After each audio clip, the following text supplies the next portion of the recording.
सत्ता की शुरुआत आज की लेकिन सबसे बड़ी राजनीतिक खबर से करते हैं। इस खबर का जो केंद्र बिंदु है वो देश की सियासी तस्वीर को पूरी तरह से बदल सकता है। ये खबर महिला आरक्षण कानून में संशोधन से जुड़े 3 अहम बिल के संसद में पेश होने से जुड़ी हुई है। 3 दिन में इन बिलों पर बहस और बहस के बाद वोटिंग होनी है और अगर ये बिल पास हो गया तो लोकसभा में सांसदों की संख्या 543 से बढ़कर 850 हो जाएगी।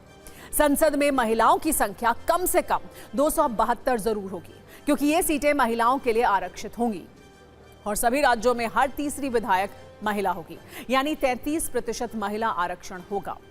इन्हीं बदलावों को लागू करने के लिए आज लोकसभा में ये 3 बिल पेश हुए हैं, जिनके नाम हैं संविधान 131वां संशोधन विधेयक 2026, केंद्र शासित प्रदेश कानून संशोधन विधेयक 2026, परिसीमन विधेयक 2026 जो डीलिमिटेशन बिल 2026 भी है। इसमें 2 बिल केंद्रीय कानून मंत्री अर्जुन राम मेघवाल ने पेश किए और केंद्रीय गृह मंत्री अमित शाह ने तीसरा बिल पेश किया। हालांकि इन बिलों के पेश होने से पहले कांग्रेस सांसद केसी वेणुगोपाल ने इन्हें संसद में पेश किए जाने का विरोध किया, जिसके जवाब में गृह मंत्री अमित शाह ने कहा कि हम विपक्ष को इस पर करारा जवाब देंगे। जिसके बाद बिल पेश करने के लिए विपक्ष ने डिवीजन की मांग की। इसके लिए वोटिंग कराई गई। वोटिंग का फाइनल रिजल्ट आया है। इसमें पक्ष में 251, विपक्ष में 185 वोट पड़े, यानी बिल पेश होने के मामले में सरकार की जीत हुई। बिल पर चर्चा करने के लिए उसे स्वीकार कर लिया गया। केंद्रीय मंत्री अर्जुन राम मेघवाल ने बिल पेश करने के बाद बहस की शुरुआत की और 2 बातें साफ कह दी। पहली, हर राज्य में लोकसभा सीटों की संख्या 50% बढ़ जाएगी, यानी हर राज्य में अनुपातिक हिसाब से सीटें बढ़ेंगी, ना कि आबादी के हिसाब से। सभी राज्यों में कुल मिलाकर लोकसभा की सीटों की संख्या 815 हो जाएगी, जिसमें से 272 सीटें महिलाओं के लिए आरक्षित होंगी। आज चर्चा के पहले दिन पीएम मोदी, प्रियंका गांधी, गृह मंत्री अमित शाह, अखिलेश यादव समेत कई सांसदों ने परिसीमन बिल पर अपनी बातें कही। लेकिन अब से कुछ देर पहले गृह मंत्री अमित शाह ने परिसीमन बिल पर अपने कल होने वाले भाषण का ट्रेलर दिखाया। अमित शाह ने इससे इनकार किया कि दक्षिण के राज्यों को किसी तरह का नुकसान हो रहा है। उत्तर भारत में 205 सीटें हैं जो बढ़कर 309 हो जाएंगी, तो दक्षिण भारत में भी बड़ी संख्या में सीटें बढ़ेंगी। जो फिलहाल 129 हैं वो 195 हो जाएंगी, यानी 66 ज्यादा सीटें होंगी। अमित शाह ने बताया कि कर्नाटक राज्य में 28 सीटें हैं। बिल पारित होने के बाद सीटों की संख्या 42 हो जाएगी। आंध्र प्रदेश में अभी 25 सीटें हैं। बिल पारित होने के बाद ये सीटें 38 हो जाएंगी। तेलंगाना में 17 सीटें हैं, ये बढ़कर 26 हो जाएंगी। तमिलनाडु में 39 सांसद हैं, ये बढ़कर 59 सांसद हो जाएंगे। केरलम में 20 सांसद हैं जो बढ़कर 30 सांसद हो जाएंगे। गृह मंत्री ने यह भी क्लियर किया कि निर्वाचन क्षेत्रों का परिसीमन 2011 की जनगणना के आधार पर होगा। विधानसभा सीटों का परिसीमन भी 2011 की जनगणना के आधार पर ही होगा। विधानसभा की सीटों में भी 50% की बढ़ोतरी की जाएगी। विधानसभा की कुल सीटें 4123 से बढ़कर 6186 हो जाएंगी। अमित शाह ने यह भी कहा कि भ्रम फैलाया जा रहा है कि सरकार जातीय जनगणना नहीं कराना चाहती, जबकि ये झूठ है। जनगणना 2 हिस्सों में होती है, पहले मकानों की फिर लोगों की, और ये दोनों हो रहे हैं। अमित शाह ने आज 13 मिनट का एक छोटा भाषण दिया और ये कहा कि इसके बारे में डिटेल में कल बताऊंगा। सुनिए उन्होंने आज क्या कहा।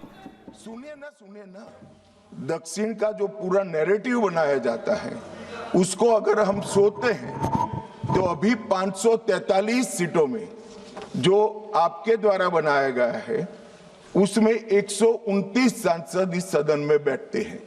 मान्यवर, लगभग 23.76% दक्षिण के सांसदों का यहां शक्ति है।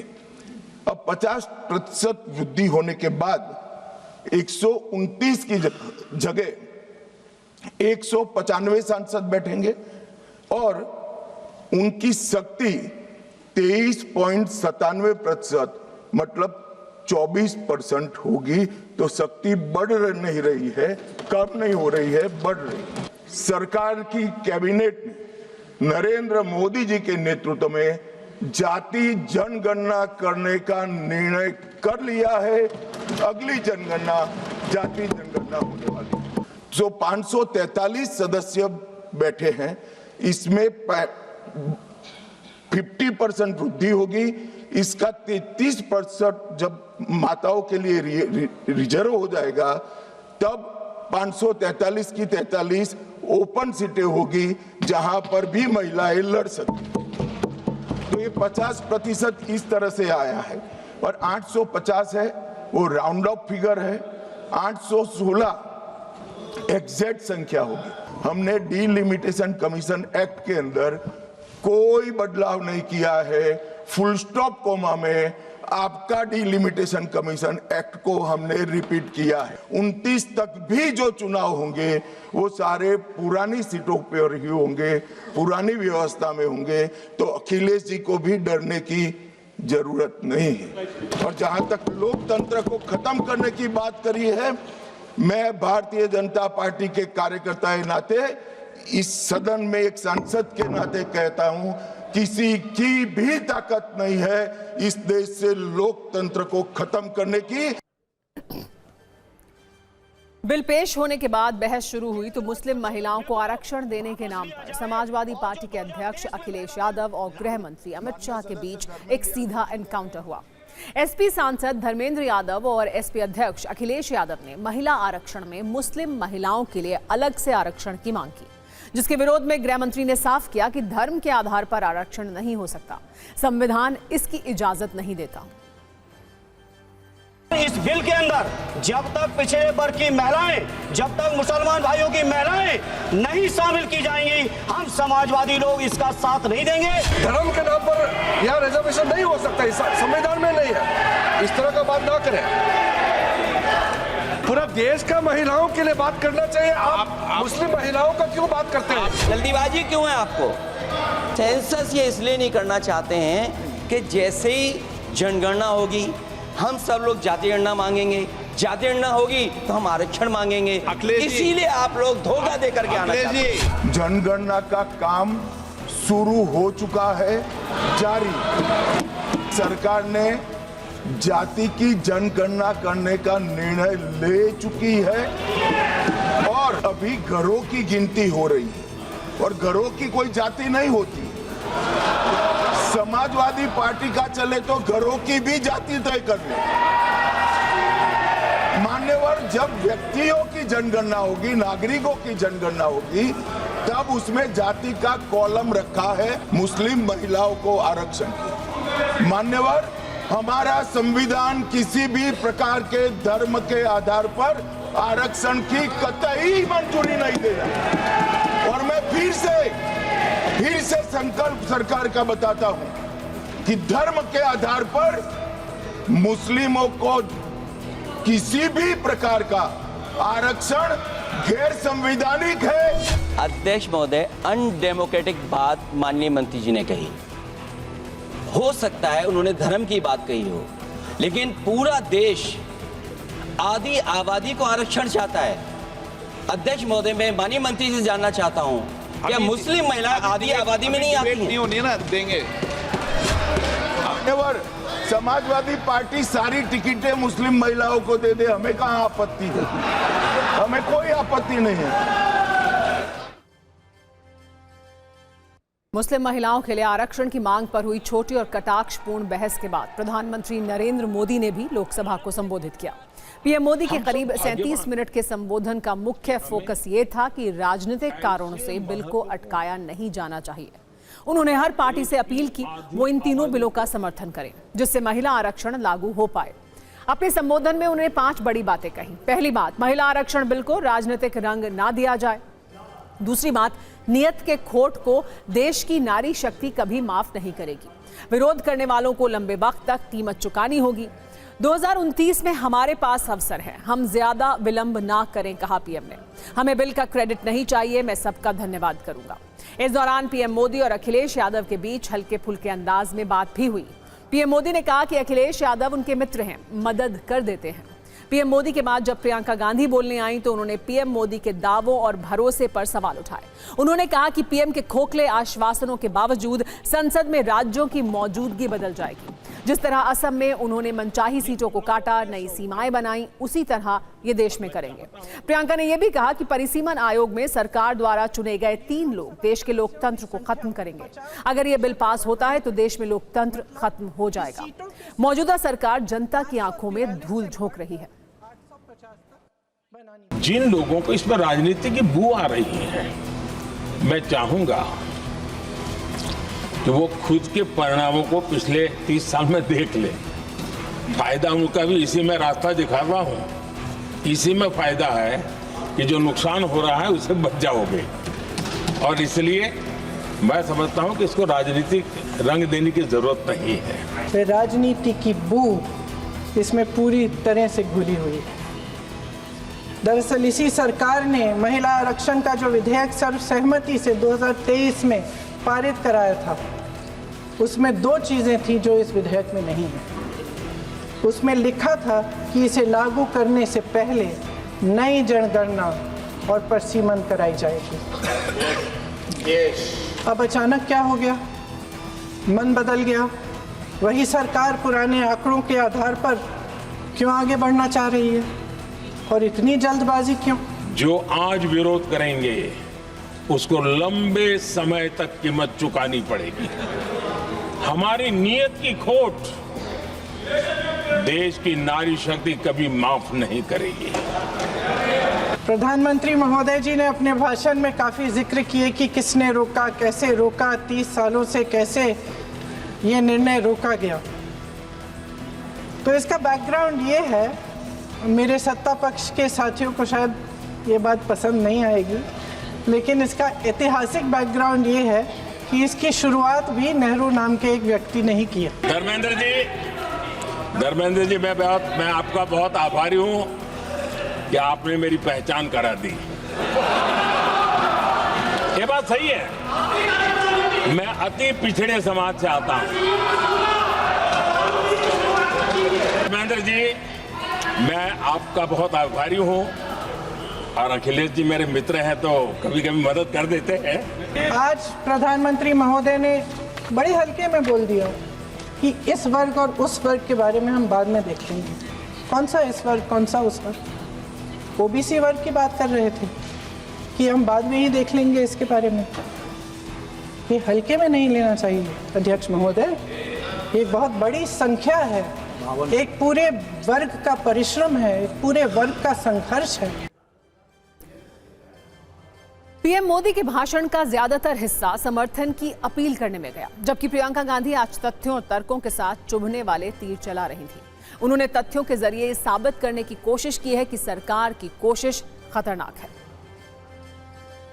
अब 29 में हमारे पास अवसर है।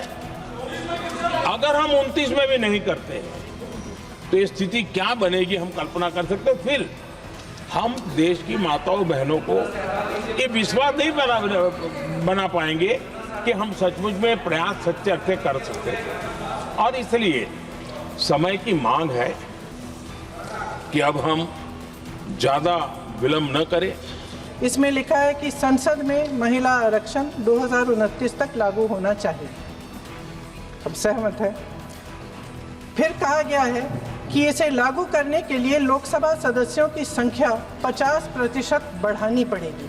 मतलब कि सीटों की संख्या 543 से बढ़कर 850 तक बनानी पड़ेगी, बढ़ाई जाएगी। सिर्फ राजनीतिक लाभ लेने के लिए जो बवंडर खड़ा किया जा रहा है, आज भी इसमें कोई शक नहीं होना चाहिए कि भारतीय राष्ट्रीय कांग्रेस महिला आरक्षण के पक्ष में डट कर खड़ी है और खड़ी रहेगी।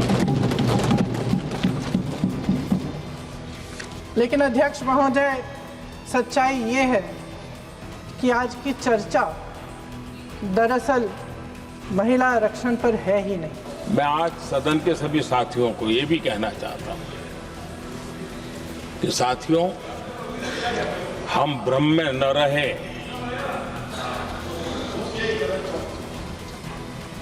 हम उस अहंकार में न रहे। और मैं हम शब्द प्रयोग कर रहा हूं, मैं और तुम की बात नहीं कर रहा हूं। हम इस भ्रम में न रहे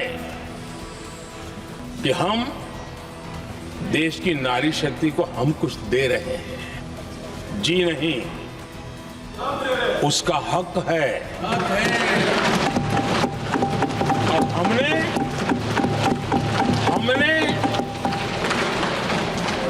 कई दशकों से उसको रोका हुआ है। आज उसका प्रायश्चित करके हमें उस पाप में से मुक्ति पाने का ये अवसर है। उन पर अंतर्राष्ट्रीय दबाव बहुत है। महिला आरक्षण जैसे ऐतिहासिक कदम को उन्होंने सत्ता को बनाए रखने का एक कमजोर बहाना बना दिया है। जाति जनगणना को नकारते हुए एक ऐसी संसद बनाना चाहते हैं जिसमें सिर्फ अभिव्यक्ति और चर्चा का ही अभाव नहीं होगा, बल्कि पिछड़े वर्गों और प्रदेशों की समानता का भी अभाव होगा। हमें क्रेडिट नहीं चाहिए। जैसे ये पारित हो जाए, मैं कल एडवर्टाइजमेंट दे करके सबका धन्यवाद करने के लिए तैयार हूं। सबके फोटो छपवाने के लिए तैयार हूं। क्रेडिट आप ले लो, चलो। क्रेडिट की चिंता है क्या है जी? ले लो ना क्रेडिट।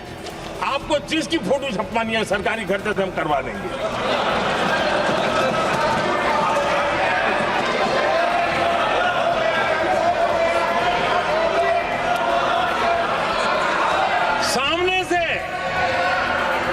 सामने से क्रेडिट का ब्लैंक चेक आपको दे रहा हूं। ये कह रहे थे कि इन्हें इसका श्रेय नहीं चाहिए। कोई भी महिला आपको बता देगी कि बार बार बहकाने वाले पुरुषों को महिलाएं झट से पहचान लेती हैं। थोड़ी सावधानी बरत लीजिए, पकड़े जाएंगे।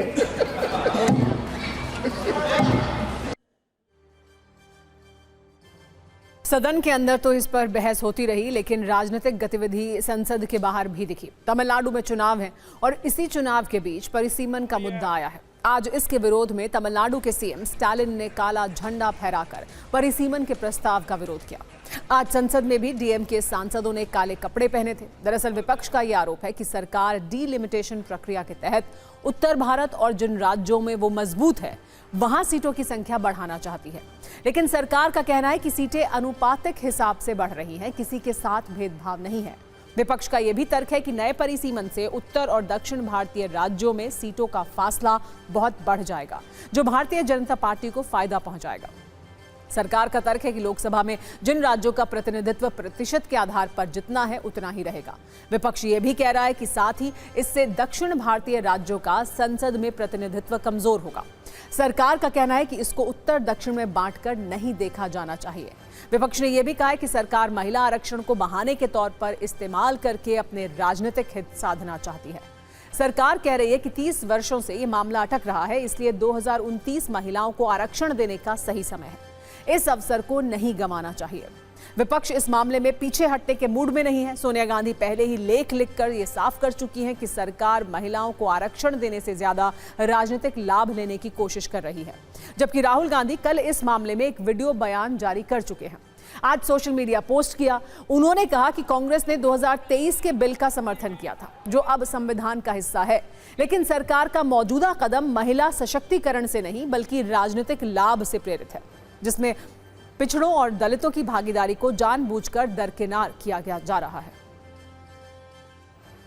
मैं आपकी अनुमति से ये प्रस्ताव करता हूं कि भारत के संविधान का और संशोधन करने वाले विधेयक, संविधान 131वां संशोधन विधेयक 2026 को पूर्व स्थापित करने की अनुमति दी जाए।